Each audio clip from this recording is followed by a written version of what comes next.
Kristen Bell heads up the cast in this pink-collared crime comedy film. Let's talk about Queenpins.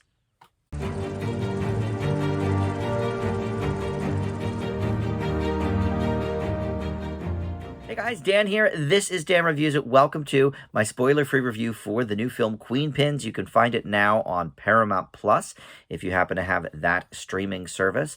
And Kristen Bell, like I said, heads up the cast, and there's a lot of familiar names in this film, and we'll get to all of them. But first, I want to welcome you to Dan Reviews It. Thank you for finding this video. If you do like what you're seeing, you can go ahead and subscribe down below there, or click that like button, or comment. This is a pretty divisive movie. Did you see Queenpins? What did you think? It stands at about 46, 47%, I think, on Rotten Tomatoes.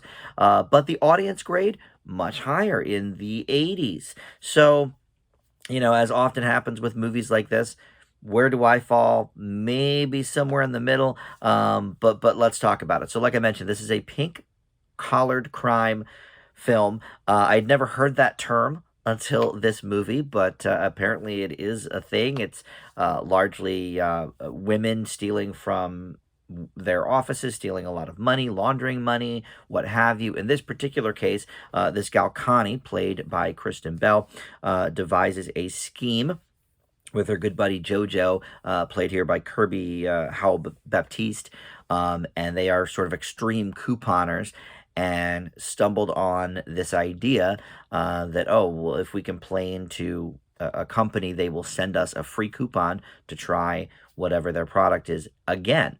And she learns this by eating a box of stale Wheaties and complaining to them. So she gets it in her head, oh, well, if I somehow coerce the people making these coupons, or at least a couple of them, to go in with us and slip us, you know, a bunch of, like, hundreds of thousands of extra coupons, we can sort of distribute them at half price.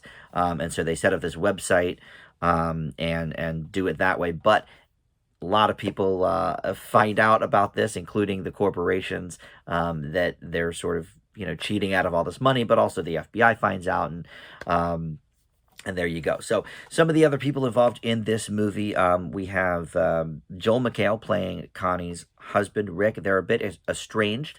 They have been trying for a child for a long, long time. Some in vitro stuff did not work out that they paid tens of thousands of dollars for. So she sort of took solace in the savings of being an extreme couponer when she sort of stumbles upon this job, as she calls it, to sort of get all these free coupons. But we also have Vince Vaughn here, who doesn't appear until at least close to halfway through this movie, about 45-50 minutes before we see him. But he plays I don't know if it's Postmaster General, but he's playing somebody very high up at the post office because, of course, the website is mailing these coupons out to people, so it becomes sort of a mail fraud situation there. And then Paul Walter Hauser, who we've seen in a few things. He was the dumb brother in I, Tonya. He was Richard Jewell in that film of the same name. He plays this loss prevention dude at a chain of grocery stores that is taking his job very, very seriously and really wants to get to the bottom of things. And we also see Jack Mcbrayer here, Stephen Root in a small role, and rapper singer BB Rexa plays a sort of confidant of Connie and JoJo's as well. So Ben Stiller produced this thing. So a lot of big names involved here. So why doesn't this movie work as well as it could? Well, for one thing, this is sort of the latest in a recent line, the last maybe 8 years or so, of movies like this. They're all sort of based on true stories. You had Masterminds, you had Mad Money, and a lot of them take sort of the same liberties. Like, for example, in this movie, Connie is a former Olympian. And like I said, she's having these, fertility issues with her husband. In the real story, that doesn't happen. In fact, there is nobody named Connie. She's sort of a composite. Both these women are. There were actually 3 women involved in the real scam, but for purposes of this movie, there's just the 2. And I don't mind that they changed the story. That's completely fine, because it does make it, I think, I think it does make their characters a little more sympathetic that she's, gone through all this. Um, I think maybe having her be a former Olympian is a bit extreme, really laying it on with the, oh, she's been helpful for our country and X, Y, and Z. I don't know that we needed that part, but the biggest drawback of this movie, though, I think, is that the tone is a little odd at some points. It's going for really really like broad comedy. Other times it's going for more sort of subtle humor, and then other times it's just straight up dramatic.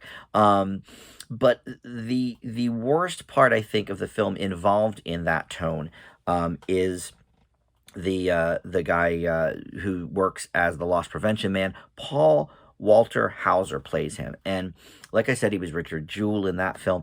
Every time I see this dude, he just plays the same character. It's this schlubby dum dum who wants all this authority. Like, he's begging Vince Vaughn's character here to deputize him, and he's asking him to go on ride-alongs, and starts screaming in the interrogation room at perps and stuff. And it's a more comedic approach, but it's almost the same exact thing he was doing when he was Richard Jewell, which was a very dramatic movie. But in that case, he was what was he, a security guard or something, right? And he wanted very much to be a full-blown police officer, and so he was like, begging, them to let him, be in on this case and everything. And it's like, this is a more comedic take, but it's virtually the same character, and so he adds nothing to the mix. The best part of this movie comedically is Vince Vaughn. And like I said, he doesn't show up for half the movie almost, which is unfortunate. Kristen Bell, I normally actually really, really love. I think she was fine here, but she didn't really bring anything to the table, to be honest. The script sort of told us how we're supposed to feel about this character, and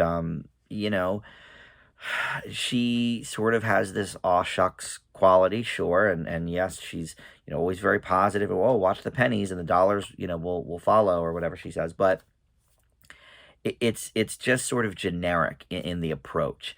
Good Girls is not a movie, but a TV show with this same kind of concept, money laundering and all sort of women involved with it. So I guess that would be considered a pink collar crime show as well.